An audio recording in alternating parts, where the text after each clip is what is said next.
So most people who own CCTV cameras do not know this, and it's the fact that you can connect your CCTV system to the main TV at home. This means that you can watch your favorite channels whilst your cameras are recording in the background.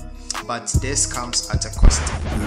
Should I be worried? And what I mean is, if you should connect your CCTV system to your main TV, that means you might not be attending to it most of the time. And if some of the cameras should go off, if some of the components should develop a fault, you wouldn't know. Rather, you would only find out when you are going in to check in for a footage, or if an event happens and you want to go and check, then you might not be able to see it. So you might save cost by having your CCTV system connected to the main TV, but it comes at the expense of your CCTV being reliable. Robert, we need you to make a decision. So if you enjoy content like this, please support me by hitting the subscribe button, and I'll see you in the next video.